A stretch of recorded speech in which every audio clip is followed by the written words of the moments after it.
पूरे YouTube का सबसे पावरफुल वीडियो दोस्तों। इसके अंदर मैं जो लेटेस्ट पीवाईक्यूज हैं वो भी सॉल्व कराऊंगा और साथ में कंप्लीट एक बहुत ही अच्छा रिवीजन कराऊंगा। कुछ नए क्वेश्चंस भी आपको देखने के लिए मिलेंगे। अगर आपने पहले भी इस पार्ट का कुछ लेक्चर अगर देखा होगा तो यहाँ पे कुछ नए क्वेश्चंस मिलेंगे।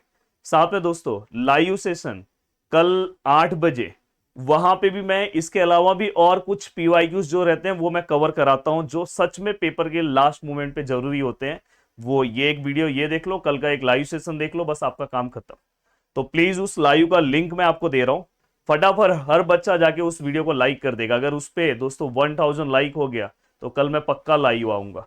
प्लीज याद से 1000 लाइक उस पे कर दो। उसका वीडियो का लिंक मैं दे रहा हूँ क्योंकि मैं आपके लिए काम कर रहा हूँ ऑलरेडी। अगर आप देखोगे तो मैंने लगातार आपको सेमिस्टर 1 में हेल्प किया, सेमिस्टर 2 में पूरा जी जान मैंने लगा दिया है। अगर आप चाहते हो कि आगे आगे आपका सेमिस्टर 3 में डिस्क्रीट मैथमेटिक्स सब्जेक्ट है जहां पे भी मेरी बहुत जरूरत आपको पड़ेगी। जो लोग दूसरे डिपार्टमेंट के हैं, जैसे जो लोग इलेक्ट्रिकल इलेक्ट्रॉनिक्स डिपार्टमेंट के हैं, तो उनका दोस्तों M3 रहेगा, तो उनको मैं वहां पे हेल्प करने वाला हूँ। तो चलते हैं वन बाय वन चीजों को स्टार्ट करते हैं। देखो दोस्तों, मैं हमेशा बोलता हूँ कि अगर आप पढ़ रहे हो तो सबसे पहले देखो इसके अंदर ना बहुत सारे टॉपिक्स रहेंगे। सबसे पहले पार्ट ये पढ़ो, इसी सीक्वेंस में रिवीजन भी कराऊंगा। और मुझे पता है कि आप सभी लोग एक एक लाइन तो मेरे बारे में जरूर लिखोगे। तो सबसे पहले हम स्टार्ट करने जा रहे हैं दोस्तों first order ordinary differential equation. तो यहाँ पे अगर हम ध्यान से देखें दोस्तों, first order ordinary differential equation का पहला पार्ट आपके सामने दिखाई दे रहा है दोस्तों। यस, आपको इस पार्ट पे एक क्वेश्चन आने के चांसेस हैं जहां पे आपका इक्वेशन इस फॉर्म में रहेगा दोस्तों। देखो M D X plus N D Y, dx के साथ जो है दोस्तों वो m होगा, dy के साथ दोस्तों होगा जो n होगा। देखो मैंने ऑलरेडी बहुत सारी चीजें सब कुछ पढ़ा दिया है। अब यहाँ पे बारी है कैसे मैं क्विक रिवीजन कराऊं। और इंजीनियरिंग में एक यूनिट कवर कराना पॉसिबल नहीं होता है दोस्तों, पर यहाँ पे आप देखोगे ना मैंने पूरे के पूरे यूनिट कवर करा दूंगा। जरूर आप मेरी तारीफ करके जाओगे और परसों पेपर में भी आपको बहुत सारी चीजें दिखाई देगी। और अगर बहुत अच्छे से आप चीजों को कवर करना चाहते हो तो 1499 में अपना क्रैश कोर्स अवेलेबल है, आप उससे जुड़ सकते हो प्रदीप गिरी एकेडमी एप्लीकेशन डाउनलोड करके। अब ये वाला जो पार्ट है दोस्तों, इसको डिफरेंशिएट करो विथ रिस्पेक्ट टू आई। ये वाला जो पार्ट है इसको डिफरेंशिएट करो विथ रिस्पेक्ट टू एक्स। अगर ये दोनों का आंसर सेम आ गया मतलब हमारा इक्वेशन एग्जैक्ट है। और अगर एग्जैक्ट इक्वेशन है तो ये जनरल सॉल्यूशन का फॉर्मूला है, integration of M D X integration of N D Y which is equal to C. यहाँ पे y को हम कॉन्सेंट्रेट करते हैं और यहाँ पे हम फ्री फ्रॉम x, मतलब इसके अंदर जो भी x वाला टर्म है उसको हम यहाँ पे लेंगे नहीं, उसके अलावा जो टर्म बचेगा वो लेंगे। तो ये आपको एक पूरा फॉर्मेट पता होना चाहिए। नेक्स्ट, इसके ऊपर एक क्वेश्चन आपको देखने के लिए मिलेगा दोस्तों, नॉन एग्जैक्ट। अब नॉन एग्जैक्ट को अगर मुझे एग्जैक्ट में कन्वर्ट करना है तो टोटल 4 रूल्स हैं। चारों रूल्स हमें पता होने चाहिए। देखो रूल नंबर 1, फास्ट रिवाइज करते हैं। कोई भी इक्वेशन दिया होगा, अगर सपोज वो नॉन एग्जैक्ट है तो सबसे पहले आप चेक करो कि वो जो इक्वेशन है वो इक्वेशन होमोजीनियस तो नहीं है। होमोजीनियस मतलब सभी के डिग्री सेम है। जैसे इसके ऊपर 1 1 2 हो गया डिग्री, यहाँ पे 2 है, यहाँ पे 2 2, मतलब ये होमोजीनियस है। वही अगर आप देखो 1 और 3 4 4 3 4, मतलब सब जगह पे 4 है, यहाँ 3 है, मतलब ये होमोजीनियस नहीं है। अगर ये होमोजीनियस है तो आपको ये रूल फॉलो करना है। आपको तुरंत mx और ny का प्लस करना है, उसका आंसर 0 नहीं होना चाहिए। और अगर उसका आंसर 0 नहीं है तो ये इसका इंटीग्रेटिंग फैक्टर आप तुरंत फाइंड आउट करो, 1/mx प्लस ny। जो आंसर यहाँ पे आया वो यहाँ पे रख दो। ये इंटीग्रेटिंग फैक्टर को लास्ट में आपको इक्वेशन में मल्टीप्लाई करना है, तुरंत आपका इक्वेशन एग्जैक्ट हो जाता है। ठीक है, रूल नंबर 1 समझा। इन केस अगर रूल नंबर 1 भी नहीं है, जैसे ये नॉन होमोजीनियस हो गया, तो तुरंत जाओ रूल नंबर 2 में। रूल नंबर 2 को मैं कॉमन रूल बोलता हूँ। कॉमन रूल मतलब ये देखो, जो dx है वहां से y कॉमन होगा, जो dy है वहां से क्या कॉमन होगा दोस्तों, x।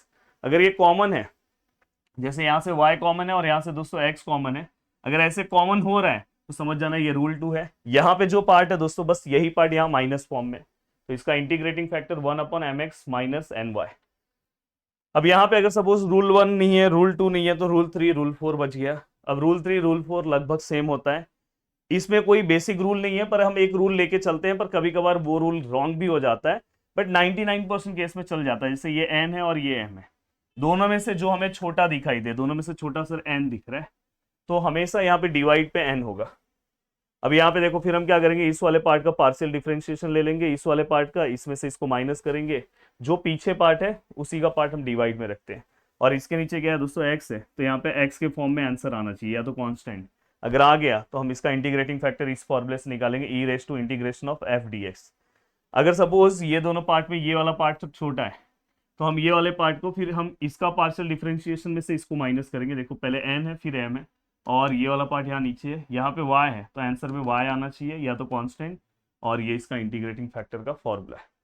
बहुत सारे लोगों को कम टाइम में बहुत अच्छे से चीजें समझ में आई हुई। अब आता है दोस्तों इसके ऊपर आपको एक क्वेश्चन आता है, कभी कभार डायरेक्ट क्वेश्चन आ जाता है, हाँ या तो बर्नौलीज फॉर्म में आएगा तो थोड़ा सा घुमा के आएगा, पर यहाँ पे अगर डायरेक्ट आ गया, देखो linear differential equation dy by D X P Y Q, ये जनरल फॉर्म है।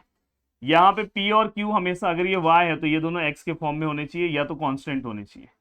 अगर ये इस फॉर्म में है तो इसका integrating factor e raise to p, यहाँ नीचे क्या है सर dx है, अगर नीचे dy होता है dy लिखते, रटो मत समझो। देन इसके बाद जनरल सॉल्यूशन का फॉर्मूला क्या है, y into integrating factors q into integrating factors, यहाँ dx आएगा कि dy, तो यहाँ नीचे जो है वो, यहाँ पे y है तो यहाँ पे y आएगा। अब देखो ये वाला पार्ट आपको अपने आप समझेगा, यहाँ पे देखो dx बाई डी है, px है q है, अगर ये x है तो ये दोनों y में होने चाहिए, और यहाँ पे इंटीग्रेटिंग फैक्टर क्या आएगा e raise to p, dx आएगा कि dy, यहाँ नीचे क्या है dy है, जैसे यहाँ पे नीचे क्या है dx इसलिए dx है, कुछ सोचने की जरूरत नहीं है। जनरल सॉल्यूशन हम यहाँ पे क्या है x है तो x से मल्टीप्लाई करेंगे, यहाँ पे क्या था y तो y से, into integrating factors q into integrating factors dy plus c। देखो आप इंजीनियरिंग स्टूडेंट हो, फर्स्ट ईयर में पढ़ रहे हो, सेकेंड सेमेस्टर में हो, तो इतना आपको बेसिक पता होना चाहिए। मतलब ये सब देख के डर मत जाना कैसे याद करूंगा, एक बार लिखोगे याद हो जाएगा। जितने लोग चीजों को अच्छे से रिवाइज किए होंगे उनको बहुत अच्छा लग रहा होगा, समझ में भी आ रहा होगा, मजा भी आ रहा होगा, यस सर आ रहा है। अब देखो एक और लॉजिक में आपको बता दूं, कभी कभार सम कुछ दिया होता है, अगर देखो सम का सीक्वेंस आपको पता चल गया ना, पहले आप चेक करो सम एग्जैक्ट है क्या।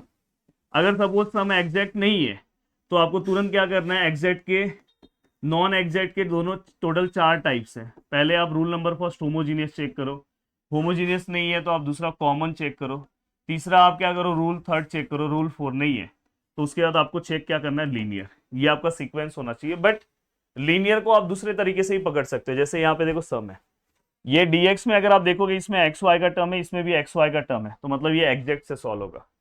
यहाँ पे भी अगर आप देखोगे xy का टर्म है पर यहाँ पे x का टर्म है, तो ये हो सकता है लीनियर से सॉल्व हो, क्योंकि यहाँ पे देखो दोनों है पर यहाँ पे सिंगल है, यहाँ पे मतलब कपल प्रेजेंट है पर यहाँ पे कपल नहीं है, तो हो सकता है ये लीनियर से सॉल्व हो जाए। यहाँ पे देखो, यहाँ पे अगर आप देखोगे कपल है, ये सिंगल है, तो हो सकता है ये भी लीनियर से सॉल्व हो जाए।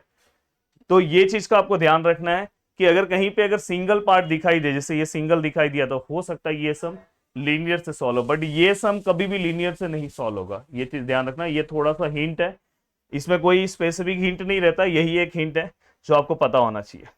अब देखो कुछ बेसिक फॉर्मूले जो आपको पता होना चाहिए, जैसे साइन का माइनस कॉस, कॉस का साइन, सेक्स स्क्वायर का टेन, लॉग का derivative 1/x, derivative of 1/x का माइनस 1/x स्क्वायर, ये सब कुछ बेसिक चीजें आपको पता होनी चाहिए। 1/x का इंटीग्रेशन लॉग x, जो जरूरत है x रेस टू n का, x रेस टू n+1/n+1, ये कुछ आपको बेसिक पता होना चाहिए, क्योंकि बिना इंटीग्रेशन के फॉर्मूले के आप आगे कैसे बढ़ोगे।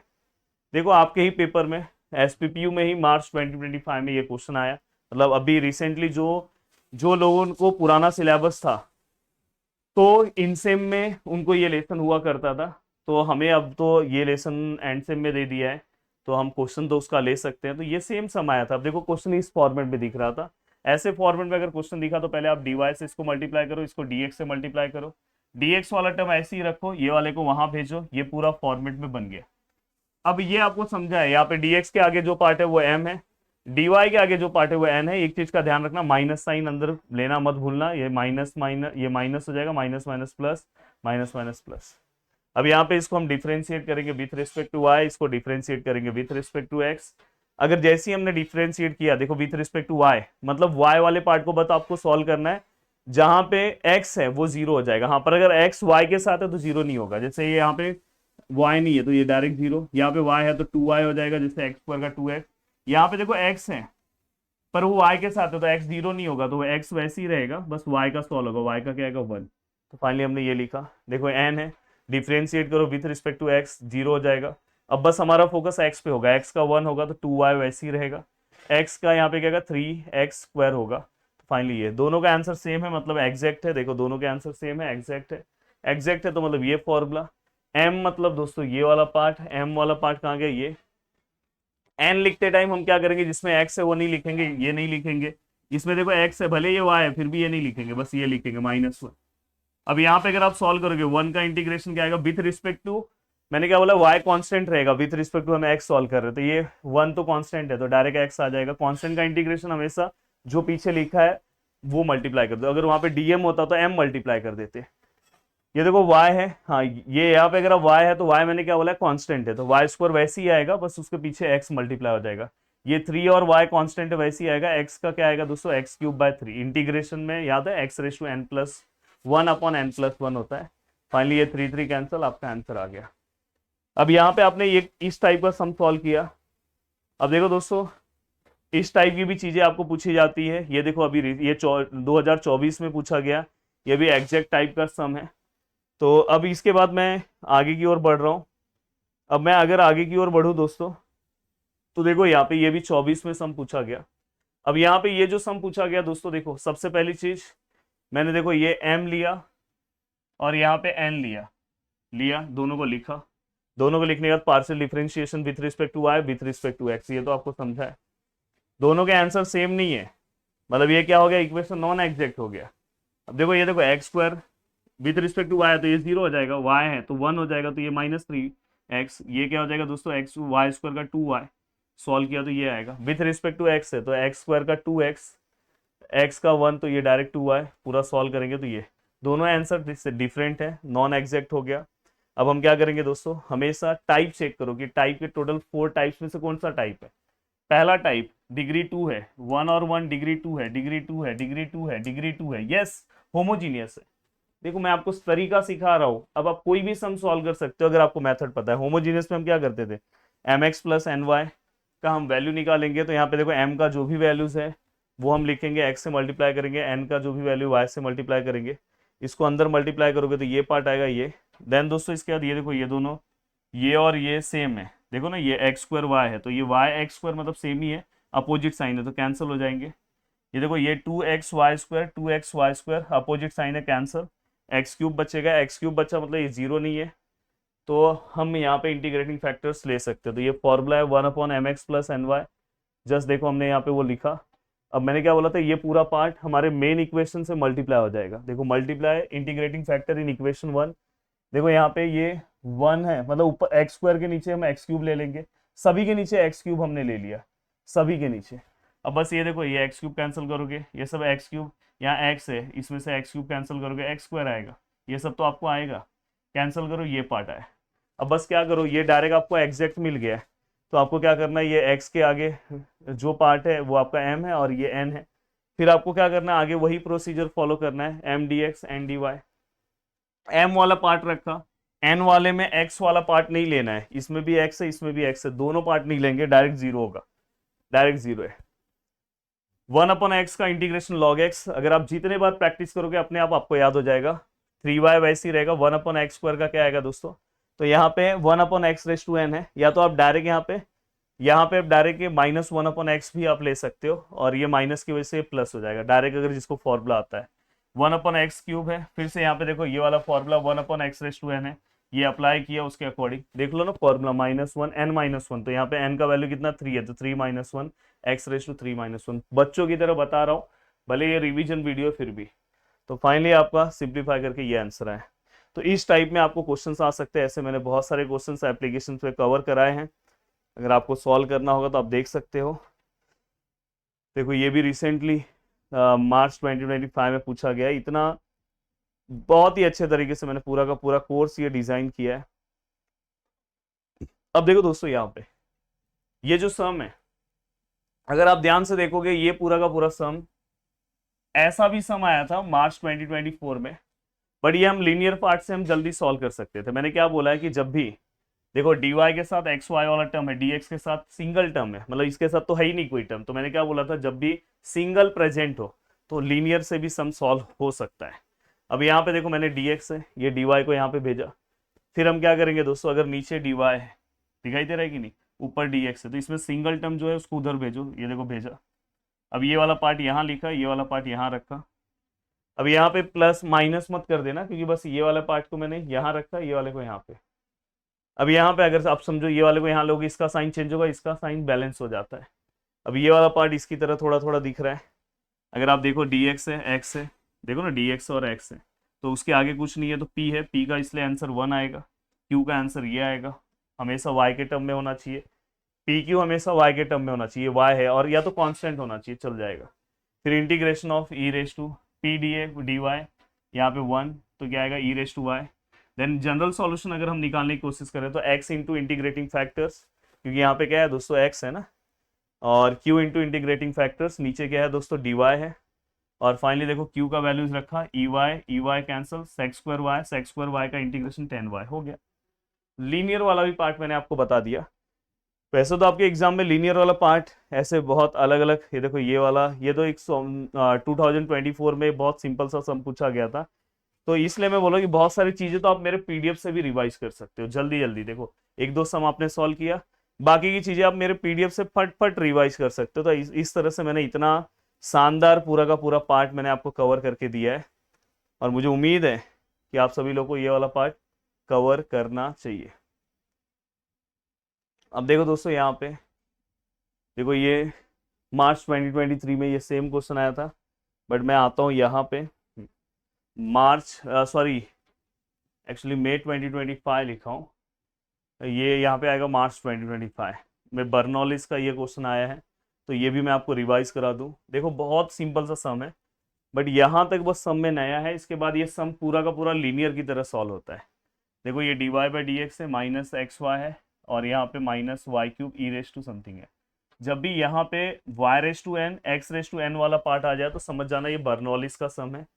पूरा इक्वेशन इस वाई रेस टू एन से डिवाइड कर दो, अगर यहाँ एक्स रेस टू एन होगा तो पूरा इक्वेशन से एक्स रेस टू एन से डिवाइड करो। तो देखो वाई रेस टू एन से वाई रेस टू 3 है ना, वाई रेस टू 3 से इसको भी डिवाइड किया, इसको भी वाई रेस टू 3 से, ये दोनों कैंसिल, यहाँ पे ऐसे ही रहेगा। यहाँ पे देखो y और वाई रेस टू 3 में कैंसिल हो गया तो वाई स्क्वायर आया। अब यहाँ पे जो x के आगे जो भी पार्ट आएगा उसको हम v पुट करेंगे, तो देखो हमेशा याद रखना इसको हम v पुट करते हैं।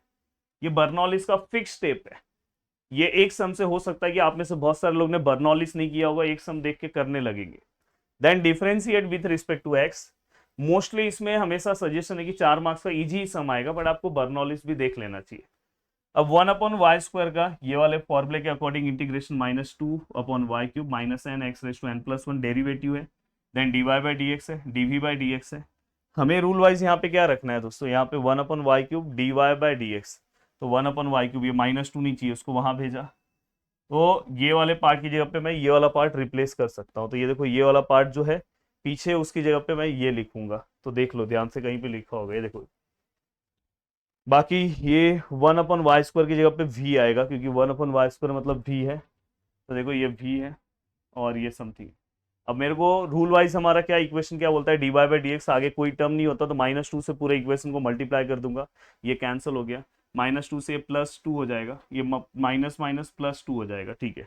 अब यहाँ पे देखो ये डी वी है तो ये v है, तो जैसे ये डी वाई है तो ये y है, तो v के आगे जो पार्ट है वो p है, मतलब p अपना क्या है 2x है, q अपना क्या है 2 e raise to minus X square. Then integrating factor क्या आएगा e रेस टू, यहाँ पे नीचे क्या है dx है, dx आएगा।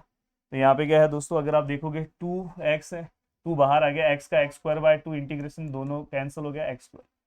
फिर यहाँ पे हमने सेम फॉर्मूला, जैसे यहाँ पे हम क्या लिखते हैं दोस्तों, यहाँ पे क्या है y है तो हम y इंटू लिखते हैं, पर यहाँ पे क्या है v है, तो v into integrating factor q into integrating factor q लिखा, इंटीग्रेटिंग फैक्टर लिखा, दोनों कैंसिल, 2 इंटीग्रेशन कुछ नहीं किया आएगा दोस्तों x, तो फाइनली आपका पूरा पार्ट है। तो ये इस तरह से ये पूरी जर्नी है जो आपको बहुत अच्छे तरीके से समझ में आनी चाहिए, और आराम से आप फिर चीज़ों को सॉल्व कर सकते हो बिना किसी टेंशन के। यस, ऐसे बहुत ही सिंपल क्वेश्चंस भी पूछे जाते हैं एग्जाम में जो आपको पता होना चाहिए। जैसे ये देखो ये D Y by D X है, 2x 1 प्लस एक्स स्क्वायर है और ये समथिंग है, तो ये तो डायरेक्ट फॉर्म हमें दिखाई दे रहा है कि लीनियर वाला पार्ट है, ये आपका p हो जाएगा और ये वाला पार्ट आपका q हो जाएगा। Integrating factor p dx, p वाला पार्ट रखा dx। अगर आप ध्यान से देखोगे तो ये जो पार्ट है इसका ऊपर डेरिवेटिव प्रेजेंट है, 1 का डेरिवेटिव 0 होता है दोस्तों, एक्स स्क्वायर का 2x है, तो अगर ऐसा कोरोलरी आता है फंक्शन उसके ऊपर का डेरिवेटिव, तो डायरेक्ट अपन लॉग ऑफ नीचे वाला फंक्शन लिखते हैं, तो डायरेक्ट इसका आंसर क्या आएगा, लॉग ऑफ नीचे वाला फंक्शन क्या है 1 प्लस एक्स स्क्वायर। अब ये e और log कैंसिल तो 1 प्लस एक्स स्क्वायर। अब यहाँ पे हम फॉर्मूला क्या लिखेंगे, यहाँ पे क्या है y है, तो y into integrating factor q into integrating factor नीचे क्या है dx है, तो देखो y into integrating factor q का वैल्यू लिखो, यहाँ पे इंटीग्रेटिंग फैक्टर दोनों कैंसिल, यहाँ पे क्या 3x स्क्वायर। अब यहाँ पे एक्स स्क्वायर का क्या आएगा x cube by 3 3 cancel, something हो गया। अब अराउंड अगर आप देखोगे तो 20 मिनट, 18 मिनट में मैंने पूरा का पूरा पार्ट आपको कवर करा दिया। अब तो लाइक कर दो यार, प्लीज वीडियो को लाइक कर दो। चोरी छुपे देख रहे हो तो चैनल को सब्सक्राइब कर दो, उसका तो कोई पैसा नहीं जा रहा है ना। मैं आपके लिए पूरे दिल से मैं आपके लिए लगा हूं, तो आप तो इतना तो कर सकते हो। इस वीडियो को देखने के बाद मुझे ऐसा लगना चाहिए कि जिस बच्चे ने इस वीडियो को देखा है, हर बच्चे ने वीडियो को सब्सक्राइब किया है। ये मैं नहीं बोल रहा कि अगर आप नहीं करोगे तो आपका पेपर अच्छा नहीं जाएगा, भाई सभी का पेपर अच्छा जाएगा, बट कर दोगे तो अच्छा है ना। शायद इस वीडियो के बाद ही अपना चैनल 450 हो जाए तो अच्छा लगेगा ना। प्लीज आज 450 करा दो। अब चलते हैं दोस्तों आगे की ओर। अब ये पूरा पार्ट होने के बाद अब बारी आती है दोस्तों लेसन नंबर सेकेंड की। अब देखो अराउंड आपका 12 मार्क्स तो फिक्स मैंने करवा दिया। अब आगे के 12 की 12 मतलब क्या, एमसीक्यू भी आपका इसी में कवर हो गया है।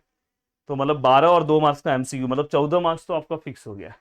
अब आगे दूसरा दूसरा पार्ट हम कवर करने जा रहे हैं, एप्लीकेशन ऑफ डिफरेंशियल इक्वेशन।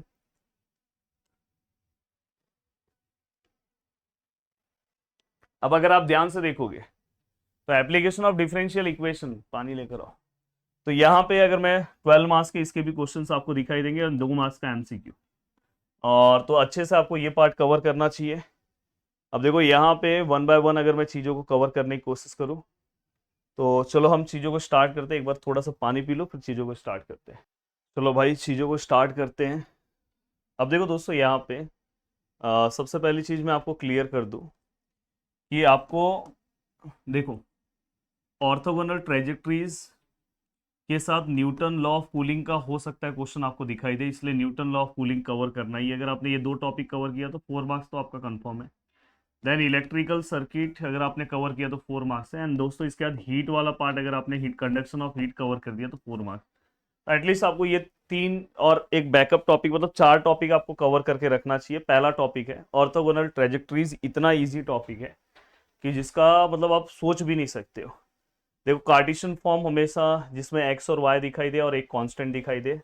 देखो पहला स्टेप हमेशा हम डिफरेंशिएट करेंगे विथ रिस्पेक्ट टू एक्स, दूसरा स्टेप हम एलिमिनेट कांस्टेंट, जो भी कांस्टेंट होगा उसको एलिमिनेट करेंगे। जहां पे D Y by D X है उसको हम रिप्लेस करके minus D X by D Y लिखेंगे और वेरिएबल सेपरेबल फॉर्म में उसको कन्वर्ट करेंगे, इंटीग्रेट करेंगे।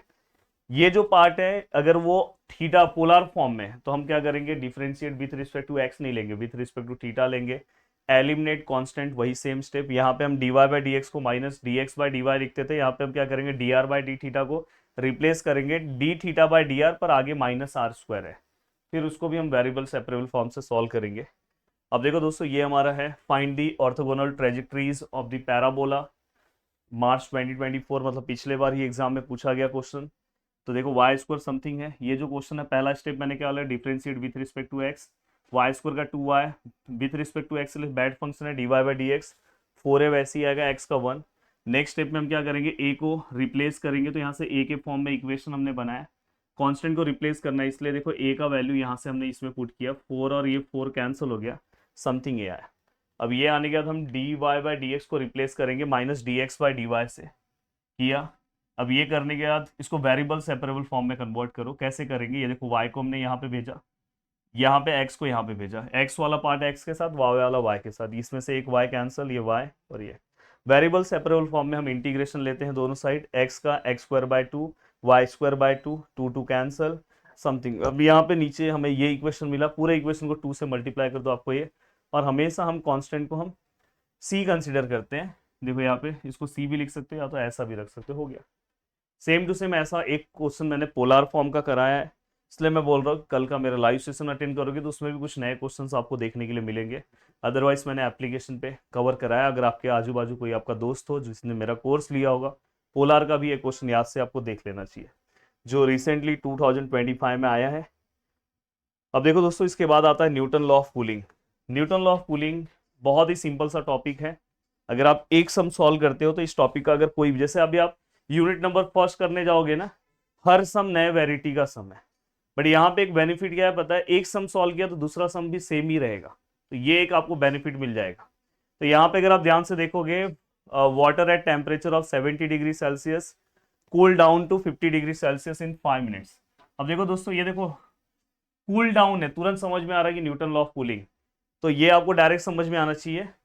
अब यहाँ पे देखो 70 है, मतलब इनिशियली टाइम क्या होगा 0, देखो टाइम 0, टेम्परेचर क्या होगा दोस्तों 70 डिग्री। हाँ, इसमें जो सबसे मिनिमम टेम्परेचर होगा या तो सराउंडिंग टेम्परेचर या रूम टेम्परेचर, उसको हम थीटा नॉट लेंगे, ये हमेशा याद रखना।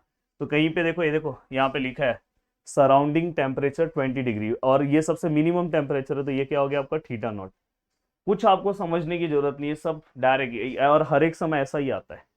उसके बाद क्या लिखा है दोस्तों कि cool down to 50 degree in 5 minutes, 5 minute में टेम्परेचर ये हो जाएगा। तो देखो T equal to 5 minutes, temperature will be 50 degree. ठीक है, अब यहाँ पे what will be the find the temperature of the water after 15 minute, 15 minute का टेम्परेचर क्या होगा। तो T इक्वल टू 15, उसके बाद अपना टेम्परेचर क्या होगा अपने को निकालना है। पूरा का पूरा बेसिक सम है, एक ही स्टेप से पूरा सम सॉल्व होता है, इसलिए मैं बार बार बोल रहा हूँ कि जो बच्चा पास होना चाहता है ना, प्लीज ये सब सम सॉल्व करके जाए। According to Newton law of cooling, ये न्यूटन लॉ ऑफ कूलिंग है भाई, ये फॉर्मूला आपको याद होना चाहिए, D theta by D T equal to minus K theta minus theta naught. एक बार आप प्रैक्टिस करोगे याद हो जाएगा। देन दोस्तों अगर देखो D theta by D T है, थीटा वाला टर्म थीटा के साथ रखो, ये मैंने लिखा थीटा नॉट का वैल्यू रखा। अब ये थीटा वाला टर्म थीटा के साथ आ जाएगा, देखो डी थीटा के बाद ये वाला टर्म आया नीचे और डी टी यहाँ पे चले गया। अब वही वेरिएबल सेपरेबल फॉर्म के लिए दोनों साइड इंटीग्रेशन, 1/x का इंटीग्रेशन क्या आता है log x, वैसे 1/थीटा का log थीटा जो भी है, माइनस के कांस्टेंट है कुछ नहीं है तो t आएगा, कांस्टेंट log c। log इसलिए ले रहा हूँ, अगर ये log फॉर्म में है तो हम यहाँ पे log लेते हैं, अगर log फॉर्म में नहीं होता तो डायरेक्ट प्लस c लेते हैं। अब दोस्तों हमेशा याद रखना यहाँ पे log c यहाँ पे आएगा, ये हर एक सम में यही स्टेप फॉलो होगा, ऐसा नहीं कि दूसरा सम चेंज हो जाएगा, बस वैल्यू चेंज होता है, इसलिए भाई सॉल्व करके जाओ। लॉग माइनस में है तो हम डिवाइड में लिखते हैं, देखो एक टर्म लॉग लिखा, ऊपर वाला पार्ट डिवाइड बाय सी, हमने पूरा का पूरा पार्ट लिखा। पहला कंडीशन क्या है, T equal to 0 theta equal to 70, पहला कंडीशन, बस क्या करना है इसके अंदर पुट करना है, फिर एक बार दूसरा कंडीशन इसके अंदर पुट करना है, फिर तीसरा कंडीशन क्या करना है दोस्तों, ये दोनों से जो वैल्यूज आया वो इसके अंदर पुट कर दो, वही करना है। देखो पहला कंडीशन जो है, देखो यहाँ पे लिखा भी है पुट इन इक्वेशन 1। अब यहाँ पे अगर आप पुट करोगे, देखो थीटा की जगह पे 70 माइनस 20, देखो ना थीटा का वैल्यू कितना है 70 है ना, और डिवाइड में सी है, तो देखो 70 माइनस 20 सी, टी का वैल्यू क्या है 0 है, तो इसलिए देखो टी के प्लेस पे 0 पुट किया है, ये 0। अब यहाँ पे हाँ अगर 0 है, ये हमेशा फिक्स स्टेप है, 0 किसका वैल्यू लॉग में होता है सर, log 1 का, तो log 1 लेना होता है। क्यों मैं लेता हूँ, क्योंकि मुझे log log कैंसिल करना है, तो यहाँ पे log log कैंसिल हो गया। अब यहाँ सी इक्वल टू क्या आएगा 50 डिग्री, पहला हो गया। जैसे ही पहला सब्स्टिट्यूशन अप्लाई करोगे सी मिल गया, दूसरा सब्स्टिट्यूशन अप्लाई करोगे के मिल जाएगा, अब दूसरा वाला सब्स्टिट्यूशन भी इसमें ही अप्लाई करो, तो देखो पीछे लिखा होगा, देखो दूसरा वाला स्टेप लिखा इन इक्वेशन 1। अब जहाँ पे टी का वैल्यू है, यहाँ पे टी था ना, देख लो ना यहाँ पे टी था, 5 पुट किया, जहाँ पे अब देखो यहाँ थीटा का 50 है तो यहाँ पे थीटा की जगह पे 50 पुट किया, सी का तो आपने निकाल लिया तो सी भी पुट कर दो। अब ये इसको पूरे को सॉल्व करो, ये आया, अब यहाँ पे इसको और 0 0 कैंसिल हो गया, ये हो गया, ये 5 यहाँ पे ले लो, फाइनली ये के का वैल्यू, अब ये के का वैल्यू और ये सी का वैल्यू इसके अंदर पुट करो, हर एक समय ऐसे ही सॉल्व करना है। देखो यहाँ पे फिर से देखो ये इक्वेशन नंबर 1, जो हमें तीसरा कंडीशन है दोस्तों, ये देखो ये निकालना है, तो देखो यहाँ पे लॉग है थीटा समथिंग जो हमने लिखा है, देखो यही वाला इक्वेशन, सी का देखो 50 लिखा होगा, बाद में दोस्तों के का वैल्यू भी हमने निकाल दिया, तो के का वैल्यू जो है यहाँ पे बड़ा सा लिखा। उसके बाद अगर आप ध्यान से देखोगे दोस्तों, तो यहाँ पे टी का वैल्यू है, टी का वैल्यू कितना है दोस्तों, टी इक्वल टू कितना है 15 है, तो आप उन्हें यहाँ पे 15 लिख दिया होगा, ध्यान से देखो पीछे, देखो 15, 5 3 जा 15, सब कैलकुलेशन आपको, मैंने बोला नोट से भी बहुत सारी चीज़ें आपको समझ में आ जाएगी। इस पूरे को सिंप्लीफाई करके हमने यहाँ पे लिखा, अगर आप ध्यान से देखने की कोशिश करोगे, अब ध्यान से देखो माइनस माइनस प्लस है, हाँ नेक्स्ट स्टेप में ये 3 को ऊपर ले लिया, लॉग लॉग कैंसिल हो गए, 3 का क्यूब और 5, 3 का क्यूब 27, 5 का 125, ये 50 वहाँ पे भेजा, तो ये इसका कैलकुलेशन है कैलसी से, -20 वहाँ पे गया +20, 30.0, 30.8। तो दोस्तों इस तरह से ऐसे और भी आपको क्वेश्चन सॉल्व करने हैं जिसमें आपको कुछ नहीं करना है। कभी कभार वो लोग आपको ये पूछेंगे कि हाउ मच टाइम, यहाँ पे देखो अभी टेम्परेचर पूछा है, कभी कभी वो लोग आपको टाइम पूछेंगे तो आपको टी का वैल्यू निकालना है, पर सम का फॉर्मेट सेम होगा, तो ऐसे अगर आप 1 2 सम और देख लेते हो तो आपका काम हो जाता है। अब नेक्स्ट आता है दोस्तों Kirchhoff's law of electric circuit, इसके क्वेश्चंस दोनों क्वेश्चंस में आने के चांसेस हैं, तो इसका एक सिंपल सा सम हमेशा एग्जाम में आता है। अब देखो दोस्तों सबसे पहले ये दो चीज किरचॉफ्स लॉ, क्योंकि आप देखते ही ना आपको डर लगने लगता है कि भाई ये तो फिजिक्स है, पर मैं आपको क्या बोलता हूँ, कहीं पे भी अगर आर मतलब रेजिस्टेंस, सी मतलब कैपेसिटेंस अगर दिखाई दे तो समझ जाना कि आरसी सर्किट है। अब आर मतलब जहां ओहम दिया हो, कैपेसिटेंस मतलब फैराडे। अगर कहीं पे दोस्तों आर मतलब ओहम और एल मतलब हेनरी, हेनरी मतलब दोस्तों इंडक्टेंस, उसका यूनिट हेनरी होता है, दिखाई दे तो समझ जाना एल आर सर्किट है। अब जो बेचारा लास्ट टाइम में पढ़ रहा है वो भाई डायरेक्ट ये इक्वेशन याद कर ले। जो बेचारा लास्ट टाइम में पढ़ रहा है आर सी मतलब ये इक्वेशन, पर जो कॉन्सेप्ट वाइज जाना चाहता है, देखो आर मतलब आर आई, सी मतलब आप क्यू बाय सी लो, और ई, और आई मतलब क्या होता है, करंट का डेफिनेशन क्या होता है, चार्ज अपॉन टाइम, तो D Q by D T. पूरा इक्वेशन आर से आप डिवाइड करोगे, ये इक्वेशन आ जाएगा। यहाँ पे क्या होगा दोस्तों, इंडक्टेंस में क्या होता है, हमेशा इंडक्टेंस को हम इस फॉर्म में लिखते हैं, L D I by D T, फिर यहाँ पे आर आई और ई, फिर पूरे इक्वेशन को एल से डिवाइड करोगे। तो अगर आपने ये दो इक्वेशन याद कर लिया, ये दो इक्वेशन बहुत बड़ा टास्क नहीं है दोस्तों, अगर आपने ये याद कर लिया, या तो पहला वाला पार्ट है याद कर लोगे, बस आई की जगह पे क्या लिखना है, मैं तो हमेशा स्टूडेंट को बोलता हूँ यही करो। कैपेसिटेंस मतलब क्यू बाय सी होता है, ई मतलब ईएमएफ वोल्ट, और यहाँ पे आर आई मतलब रेजिस्टेंस। यहाँ पे देखो जहाँ पे रेजिस्टेंस है आर आई है, बस एल है तो वहाँ पे क्या है, जैसे यहाँ पे सी की जगह पे क्यू बाय सी आया, तो वैसे यहाँ पे एल की जगह पे क्या आएगा, L plus D I by D T. और यहाँ पे ये आई मतलब क्या होता है, चार्ज अपॉन टाइम, तो D Q by D T. फिर पूरे इक्वेशन को आर से डिवाइड कर दो, आपको ये इक्वेशन मिल जाएगा। ये मेन आपको ये दो इक्वेशन प्रैक्टिस करना, उसका सम बहुत ईजी है। देखो सम जो मार्च 2025 मतलब रिसेंटली पूछा गया सम, मैंने आपको सॉल्व कर दिया। इवन बहुत सारे सम्स के सॉल्यूशंस भी आपको नहीं मिलेंगे बुक में। Resistance of 150 ohm, inductance of 0.5 Henry, Henry मतलब दोस्तों ये एल है, ओहम मतलब दोस्तों ये आर है, L R circuit. L R मतलब कौन सा वाला आएगा, एल आर मतलब कौन सा, ये इक्वेशन आपको पता होना चाहिए। देखो ये इक्वेशन कहीं ना कहीं लिखा होगा मैंने, तो देखो ये, देखो ये इक्वेशन डायरेक्ट, ये इक्वेशन बस आपको पता होना चाहिए। अब देखो यहाँ पे आगे क्या लिखा है दोस्तों, सीरीज बैटरी मतलब ईएमएफ, ये ई है, फाइंड करंट, करंट आपको निकालना है मतलब आई निकालना है। ये पूरा इक्वेशन है, D I by D T. R का वैल्यू कितना है दोस्तों, आर का वैल्यू 150, तो देखो यहाँ पे 150 लिखा है। एल का वैल्यू कितना है दोस्तों 0.5, बस 0.5। ई बाय एल, ई का वैल्यू कितना है 30, और एल का वैल्यू कितना है दोस्तों 0.5, ये लिखा। इसको कैलसी से सॉल्व करो 300 आएगा, इसको करोगे 60 आएगा। अब ये पूरा का पूरा पार्ट ना दोस्तों लेसन नंबर 4 की तरह हो गया, लीनियर इक्वेशन की तरह, जैसे हमने पढ़ा था ना ये इक्वेशन। देखो यहाँ पे D Y by D plus P Y which is equal to Q, बस। अब ये सम बस इतना ही पार्ट नया है, इसके बाद पूरा सम उसकी तरह हो गया। अब देखो जो पार्ट आई के आगे है वो आपका पी होगा, देखो पी हो गया, ये वाला पार्ट आपका क्यू होगा, ये क्यू हो गया। फिर हम क्या निकालते हैं, इंटीग्रेटिंग फैक्टर्स, तो e raise to P D T, P मतलब 300 और यहाँ पे डी टी 300, यहाँ पे 300 ऐसे ही रहेगा, कुछ नहीं है तो उसका इंटीग्रेशन टी। अब हम क्या करेंगे दोस्तों, इसको जब मैं सॉल्व करूंगा तो सॉल्व करते टाइम कैसे करेंगे, जैसे यहाँ पे जो टर्म होता था याद करो y, तो इस बार आई है, तो I into integrating factor Q into integrating factor D T plus constant, constant को मैंने सी नहीं लिया है। क्यों नहीं लिया, क्योंकि इसके अंदर ऑलरेडी सी वाला पार्ट आता है कैपेसिटेंस में, इसलिए कॉन्स्टेंट यहाँ पे अलग लिया करो, ए बी एम के जो भी लेना होगा ये ले लो। अब लेने के बाद दोस्तों सभी वैल्यूज को हमने पुट किया। अब नेक्स्ट स्टेप पे हमें क्या करना है, वैल्यूज सॉल्व करना है। देखो ये 60 ऐसे है, ई रेस टू 300 टी का इंटीग्रेशन का आएगा, e raise to 300 T same आएगा, टी के आगे जो पार्ट है उससे हम डिवाइड करते हैं इंटीग्रेशन में, वो हो गया पूरा इक्वेशन। अब हमें क्या करना है, आई निकालना है, मतलब ये वाला टर्म को गायब करना, तो पूरे इक्वेशन को ई रेस टू 300 से डिवाइड कर दो। जैसे ही मैं डिवाइड करूंगा यहाँ पे आ जाएगा, यहाँ ई रेस टू 300 से डिवाइड होगा, कैंसिल हो जाएगा क्योंकि यहाँ पे ऑलरेडी है। यहाँ पे डिवाइड होगा तो वो डिवाइड क्या होगा दोस्तों, देखो ऐसे ही दिखाई देगा। अब यहाँ पे ये देखो, ये जो पार्ट है इसको कैंसिल करूंगा 1/5, ये ऊपर आएगा तो माइनस, तो ये आपका आई का पार्ट आया। पर आई का प्रॉपर आंसर निकालने के लिए मैं हमेशा क्या करूंगा, यहाँ पे कुछ ना कुछ वैल्यूज पुट करूंगा। जैसे मैं यहाँ पे क्या करूंगा पता है, आई का वैल्यू 0 लूंगा, टी का वैल्यू 0 लूंगा, तो जैसे ही इसके अंदर पुट करूंगा तो ये 0, टी का 0 लूंगा तो ये क्या आएगा ए, क्योंकि ई रेस टू 0 मतलब 1 होता है, तो ए का वैल्यू -1/5, और ये -1/5 को आपको यहाँ पे पुट कर देना है। तो देखो पुट किया, फाइनली 1/5 बाहर आया। इस सेम टू सेम ऐसा ही सम है जो आपको पूछा गया है 2024 में, कुछ अलग नहीं है दोस्तों, बस दिखने के लिए ऐसा था, वो भी मैंने सॉल्व करा के दिया है।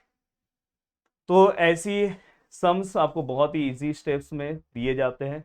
अब देखो दोस्तों, अब तीसरा आता है हीट फ्लो, जिसके अंदर बस आपको एक छोटा सा मेहनत करना है, और अगर आप सच में बहुत ही सीरियस स्टूडेंट हो, देखो मैंने आपको एमसीक्यू बना के दे दिया है, मैंने आपको पूरे के पूरे यूट्यूब पे वीडियोस बना के दे दिए, कोई भी वीडियोस आप जाके प्यार से देखो, पढ़ाई करो, सब कुछ मैंने आपको प्रोवाइड कर दिया है।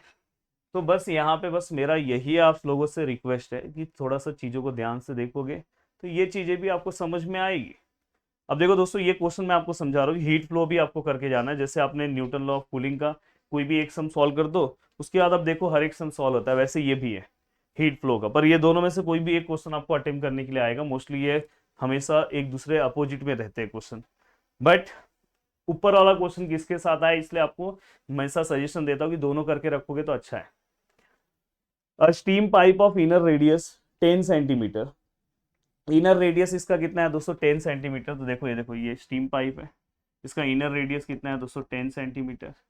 Is protected with covering of 6 centimetre, इसके ऊपर एक कवरिंग है 6 सेंटीमीटर का। तो ये बाहर का टोटल कितना हो गया दोस्तों 16, क्योंकि 10 ये है और ये 16। देखो के जहां पे दिया रहेगा समझ जाना ये हीट फ्लो वाला क्वेश्चन है। अब दोस्तों find the heat lost per hour, heat lost per hour हमें फाइंड आउट करना है through 1 meter long pipe if the inner surface of the pipe at temperature, मतलब अंदर का जो टेम्परेचर है दोस्तों 200 डिग्री सेल्सियस है, and outer cover surface temperature, मतलब जो बाहर का टेम्परेचर है दोस्तों 30 डिग्री सेल्सियस। बस आप इसका एक सम heat flow, heat conduction of heat, engineering Pradeepgiri academy search करो, बस इसका एक 10 मिनट का मेरा वीडियो देख लो, आपका ये पूरा का पूरा मार्क्स आपके हाथ में मिल जाएगा हमेशा। देखो अगर क्योंकि आप इसके अंदर रेक्टिलिनियर नहीं कर रहे हो, आप सिंपल हार्मोनिक मोशन नहीं कर रहे हो, इसलिए आपको ये वाला पार्ट देख के जाना चाहिए।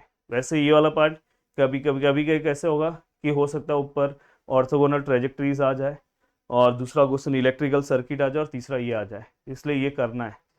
मैंने बोला ऑर्थोगोनल ट्रेजेक्टरीज के साथ ज़्यादातर Newton law of cooling option में रहता है ज़्यादातर। तो पर आप ये 4 पार्ट करते हो तो अभी तक अगर जिन्होंने वीडियो देख लिया उसका कितना मार्क्स कंफर्म हो गया पता है, 12 + 12, साथ में 2-2 मार्क्स। चलो एमसीक्यू का तो डायरेक्ट 10 ही मार्क्स ले लेता हूँ ना, 24 + 10 कितना होता है 34 मार्क्स करके दे दिया हो। कितनी रिस्पॉन्सिबिलिटी मैं समझ रहा हूँ आपकी। देखो अब यहाँ तक का पार्ट होने के बाद दोस्तों, अब मैं आपको, आप में से बहुत सारे लोग टेंशन ले रहे हो ना यूनिट नंबर सेकंड का, चलो यूनिट नंबर सेकंड कवर करते हैं आज। आपका अगर आपको मेरे मतलब आपके दिल में मेरे लिए प्यार नहीं होगा ना, आज अपने आप आ जाएगा कि सर जो सबसे बड़ा प्रॉब्लम है वो आप समझ गए हो।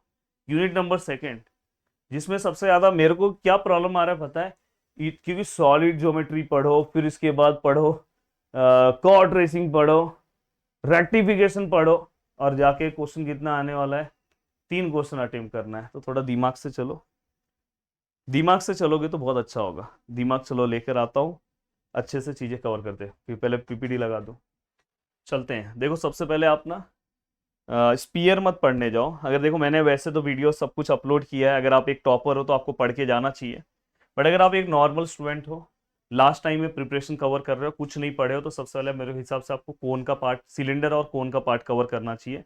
मोस्ट प्रॉब्ली अगर ऊपर वाले ने साथ दिया तो 2 क्वेश्चन आ गए तो अपना 8 मार्क्स यहीं पे कंफर्म हो जाएगा, और अपन बहुत सेफ साइड में बच जाएंगे। ऊपर वाले से मनाओ।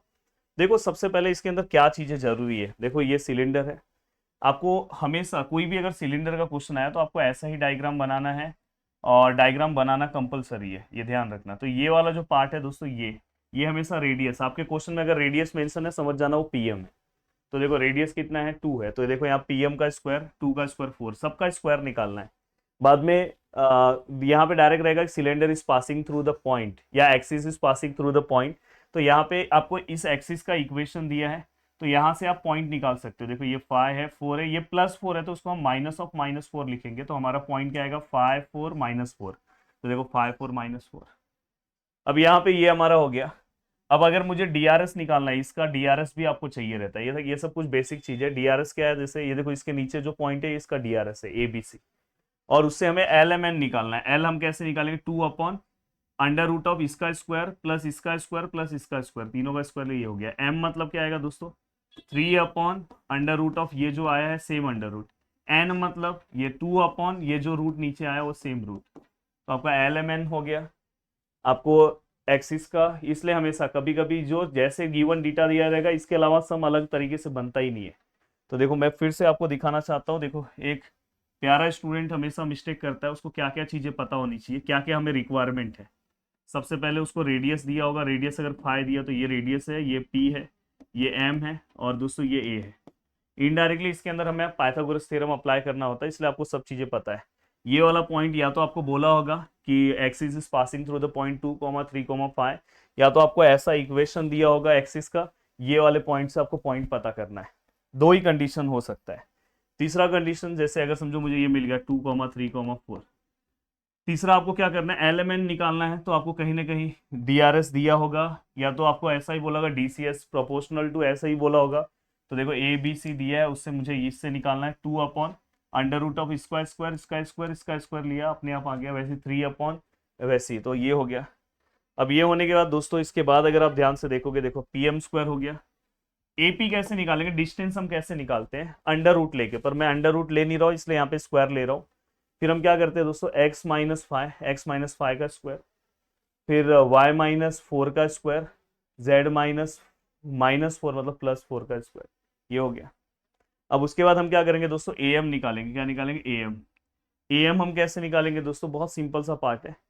एल इंटू एल, मतलब जो अपन ने निकाला ना एल, देखो ये एल इंटू ये वाला पार्ट बिना स्क्वायर का, एम इंटू ये वाला पार्ट बिना स्क्वायर का, एन इंटू ये वाला पार्ट बिना स्क्वायर का, यहाँ पे भी स्क्वायर नहीं है। फिर इसको थोड़ा सिंप्लीफाई कर दो, और फिर पाइथागोरस इसके अंदर अप्लाई कर दो, सम सॉल्व हो जाता है। इतना सिंपल इसका पार्ट है। बस इसका बेसिक कैलकुलेशन थोड़ा सा लास्ट तक पहुंचाना, थोड़ा सा मतलब आराम से सॉल्व करना, नहीं तो मिस्टेक हो जाते कभी कभार। अगर बट मैं मेरा सजेशन है कि देखो, ये देखो यहाँ पे the equation of the right circular cylinder of radius phi and axis is something दिया है एक्सिस। अब देखो आपके पास एक्सिस है तो आपको पॉइंट पता है 2,3 को +1 है ना, तो मतलब -1 आएगा। तो देखो ये आपको पता चल गया। ये तो आप लोग let x, y, z be the point on the generator, ये देखो ये। देन दोस्तों इसके बाद एक्सिस का डी आर एस क्या है दोस्तों, 211 ये लिखा, उससे आपने एल निकाला, उससे आपने एम निकाला और एन निकाला, ये तो हो गया। ये तो आपको फॉर्मूला भी पता है। अब उसके बाद हम क्या करेंगे, पहले रेडियस लेंगे। रेडियस देखो बोला है ना इक्वेशन, रेडियस फाइव, तो पी एम स्क्वायर, फाइव का स्क्वायर 25। उसके बाद अपन एपी लेंगे, x-2 का स्क्वायर प्लस y-3 का स्क्वायर, z-(-1) मतलब +1 का स्क्वायर, तो ए एम। तो यहाँ पे देखो ए पी आ गया। फिर ए एम क्या लेंगे, L into something, M into something, N into something, L M N का वैल्यू वहां से हमने लिखा। फिर इस पूरे के नीचे √16 से √6 सेम है तो √6 लिखा। ऊपर वाला पार्ट हमने पूरा एक साथ लिखा, उसको सिंप्लीफाई किया, ये हो गया। अब अपने पास ए एम भी हो गया, पी एम भी हो गया, और पी एम स्क्वायर भी हो गया, ए पी स्क्वायर भी हो गया। तो अपने को ए एम का भी स्क्वायर निकाल लेना चाहिए। तो देखो नेक्स्ट स्टेप में हमने यहाँ पे देखो A P square Pythagoras theorem apply किया है। देखो पाइथागोरस थ्योरम मतलब ए पी स्क्वायर हाइपोटेन्यूज का square, one side square plus other side. तो देखो A P square P M, और ए पी का पूरा वैल्यू डायरेक्ट लिखा, पी एम का डायरेक्ट 25, ए एम का वैल्यू लिख के स्क्वायर ले लिया। अब बस उसके बाद सिंप्लीफिकेशन का पार्ट है। अगर आपसे नहीं होता है तो आप यहाँ तक पहुँचो, और उसके बाद वाला पार्ट पहले आप सब क्वेश्चन सॉल्व कर लो, उसके बाद जगह रखो, अगर टाइम बचा तो उसको आप सॉल्व करो। देखो जैसे मैंने यहाँ पे एक्सपांड किया, अगर आप देख सकते हो, तो ये पूरा का पूरा मैंने एक्सपांशन करके दिया। पर अगर आप एक टॉपर हो तो प्लीज ट्राई करो यहाँ तक आंसर पहुंचाने के लिए, तो आपको आउट ऑफ मार्क्स मिलने के चांसेस रहेंगे। ठीक है सर, ये भी अब समझ में आ गया। अब ऐसा मैंने एक और सम सॉल्व कराया है, तो वो भी आपको पता होना चाहिए दोस्तों। अब देखो ध्यान से, अगर आप ध्यान से देखोगे, मई 2024 में आया था। Find the equation of right circular cylinder of radius 2 whose axis passes through the point and has direction cosine proportional to this। मतलब ये अपने को ए बी सी दिया है, और सेम सब कुछ हमें एक्सिस कौन से पॉइंट से पास हो रहा है ये पॉइंट दिया है, तो वैसे ही सेम फंडे से हमें सम सॉल्व करना है। तो ऐसे और भी सम्स हैं जो आपको पता होने चाहिए, और इसके अलावा मतलब कोई और नए टाइप के सम नहीं है। जैसे देखो दोस्तों, ये कोन का पार्ट है। कोन में इतना सिंपल फंडा है ना, अगर एक बार अगर कोई बच्चा कोन समझ जाए ना, तो उसको दिक्कत कभी होगा ही नहीं। देखो कोन में ना दो चीजें बस अपने को चाहिए, ये फॉर्मूला। कोन मतलब ये formula, cos alpha which is equal to A1 A2 plus B1 B2 plus C1 C2 √(A1)² plus B1² plus C1² √(A2)² plus B2² plus C2²। अब यहाँ पे अगर मैं ध्यान से चीजों को समझने की कोशिश करूं, तो किस तरह से आपको जाना चाहिए दोस्तों। देखो यहाँ पे आपको क्या करना चाहिए मैं आपको बता दूं। ये हमेशा यहाँ पे आपको वर्टेक्स दिया होगा, समझो vertex is passing through origin. यहाँ पे आप हमेशा एक पॉइंट लोगे X comma Y comma Z. हाँ, ये सेमी वर्टिकल एंगल होता है अल्फा जो आपको दिया होगा। दो कंडीशन के सम आते हैं, कभी कभी अल्फा दिया होता है, कभी कभी नहीं दिया होता है। समझो आपको दिया है, और ये वाले पार्ट से ना यहाँ पे आपको इक्वेशन होगा X minus 1/2, Y minus 3/2, Z minus 6/3। तो ये वाले पार्ट से देखो, यहाँ से आपको ये वाले पार्ट में से इसमें से इसको माइनस करोगे तो आपको A1 मिलेगा, इसमें से इसको माइनस करोगे तो आपको B1 मिलेगा, इसमें से इसको माइनस करोगे तो आपको C1 मिलेगा। ये देखो 2 2 3 ये आपका A2 B2 C2 है, बस इसके अंदर पुट करो और ये आपका कॉस अल्फा हो गया। फिर यहाँ पे अल्फा वाला एंगल लिखो, जस्ट उसको एक्सपांड करो, वही तरीका है। अब जैसे यहाँ पे देखो सम है, देखो ये देखो A2 B2 क्या है, इसमें से इसको माइनस करो तो ये आपका A2 आया, इसमें से करोगे B2 आया, और ये C2 आया। चलो हाँ, मैंने यहाँ पे A1 B1 C1 लिखा ना, ये हम इसको A1 B1 C1 लेते हैं और इसको A2 B2 C2 लेते हैं। ये वाले में ये देखो ये A1 B1 और ये C1 है बस, और आप डायरेक्ट फॉर्मूला अप्लाई करो, आपका काम हो गया। अभी जैसे ये वाले टाइप का सम आया तो इसमें हम क्या करते हैं, जब हमें ये सेमी वर्टिकल एंगल नहीं दिया है तो ऐसे केस में हम क्या करते पता है, हमको यहाँ पे कुछ ना कुछ पॉइंट दिया होता है। पहले हम क्या करते पता है, ये पॉइंट में से हम एक्स वाई जेड नहीं लेते, पहले इस वाले पॉइंट में से इसको माइनस करेंगे, इसको माइनस करेंगे, इसको माइनस करेंगे, A2 B2 C2 लेंगे।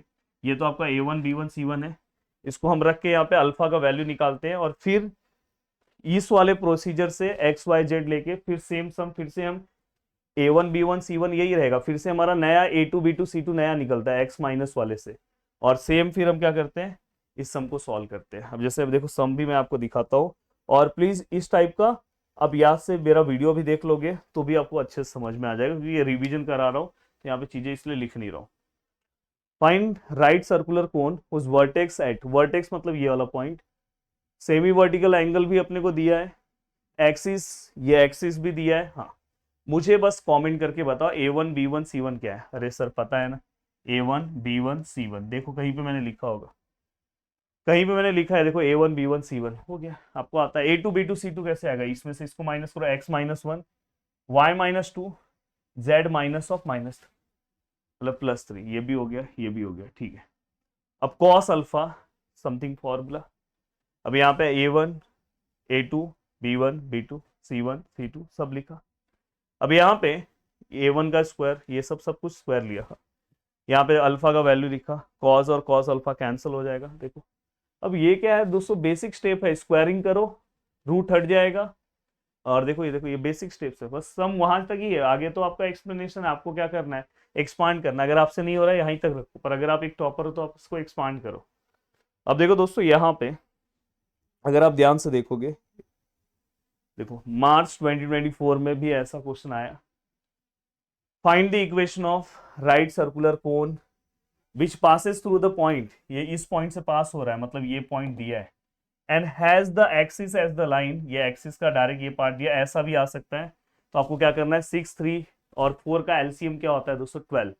6 3 4 के टेबल में पहला कॉमन नंबर कौन सा आता है, जो 6 के टेबल में भी आए, 3 के टेबल में भी आए, 4 से 12, पूरे को 12 से डिवाइड किया, तो फाइनली अपना इक्वेशन ये आया। माइनस साइन नीचे ले लो, तो ये आपका A1 B1 C1 हो गया। पर यहाँ पे हमें अल्फा नहीं दिया है, तो हम क्या करेंगे, पॉइंट से पहले माइनस करेंगे, 1 -0 1 -0 2 -0, तो ये अपना A2 B2 C2 है। तो देखो A1 B1 C1 A2 B2 C2 solve करके पहले अल्फा निकालो, और फिर इसके बाद जैसे आपने पीछे सम सॉल्व किया वैसे ही देखो, फिर हमने एक्स वाई जेड लिया।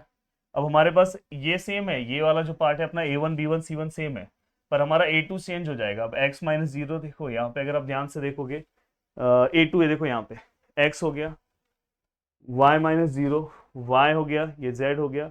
अब सेम पीछे के प्रोसीजर वाइज अल्फा का वैल्यू रखो, कॉस अल्फा आपने पीछे निकाला है, जस्ट वैल्यू पुटअप करो और सम को एक्सपांड करो, सॉल्व करो। कॉस अल्फा का देखो वैल्यू आपने पीछे निकाला है, वही वैल्यूज मैंने यहाँ पे पुट किया। ऑल पॉसिबिलिटीज मैंने यहाँ पे कवर करा दिया, और ऐसे मैंने बहुत सारे सम्स बताए हैं जो आपको कवर करना है। अब यहाँ पे बात आती है कि ठीक है सर आपने ये दोनों कवर करा दिया, मैं वीडियो का लिंक नीचे दे रहा हूँ, प्रदीप गिरी एकेडमी लाइव जो अपना चैनल है, जिसमें से बहुत सारे लोगों ने मैकेनिक्स का वन शॉट वीडियो देखा होगा यूट्यूब पे, वहां पे अभी जस्ट 2 घंटे पहले कर्व ट्रेसिंग का एक वीडियो आया है जो अराउंड 29 मिनट्स का है, जो आप सभी लोग को देखना चाहिए। तो आराम से इस टॉपिक में आपको पूरे मार्क्स मिलेंगे। 29 मिनट्स का वीडियो है और आप सभी लोग को वीडियो देखना चाहिए, जिसका लिंक मैं आपको नीचे दे रहा हूँ। पर वीडियो देखने के पहले एक स्ट्रिक्ट वार्निंग है, उस चैनल को सब्सक्राइब भी कर लेना, क्योंकि आप में से देखो बहुत सारे लोग नहीं जो सब्सक्राइब किए, तो उनको ये नहीं पता चला कि वहाँ पे वीडियो आया है। कितने लोगों को पता है वहाँ वीडियो आया है?